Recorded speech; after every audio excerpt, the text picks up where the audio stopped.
Xin chào các bạn, hôm nay mình sẽ hướng dẫn các bạn cách làm slime sinh nhờ ma quái.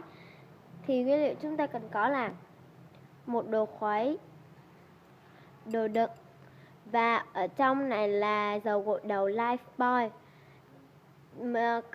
Mình sẽ dùng Lifebuoy ha, các bạn dùng loại nào cũng được hết. Nhưng mà Lifebuoy với Sunsilk thì dễ làm hơn.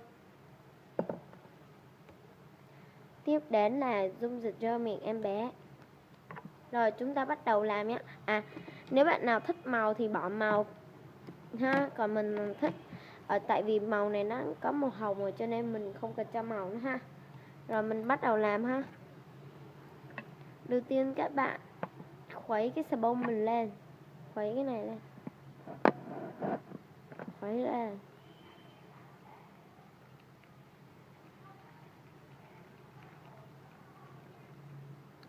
Sau đó các bạn cho dung dịch ra miệng, mình cho một giọt đầu tiên.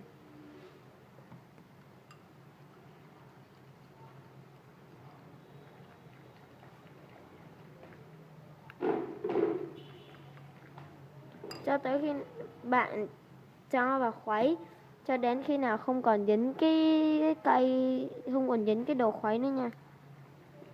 Cái này vẫn còn dính.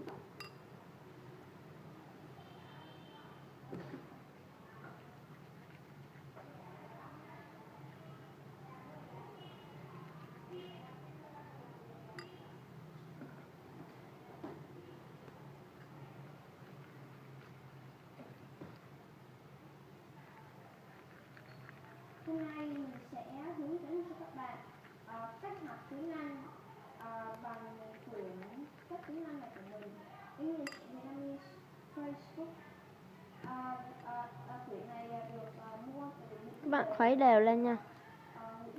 Ông Nguyễn Duy Quang, Việt Giang, và chúng ta có thể học tiếng Anh bằng quyển sách này từ trưa rồi. Bây giờ mình sẽ cùng các bạn theo thứ nhất. Rồi các bạn có thể thấy không còn dính cái đồ khuấy nữa nha. Rồi xong, chúng ta đã hoàn thành được một cục slime màu khá là đẹp. Bây giờ mình thử cho tay vô nhá, không dính tay. Ông tên là gì?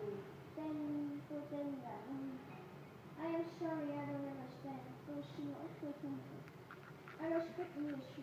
Vậy là các bạn đã hoàn thành được một cục slime cho mình rồi đó. Và không hề dính tay nhé. Chơi rất là vui. Chúc các bạn thành công. Bye.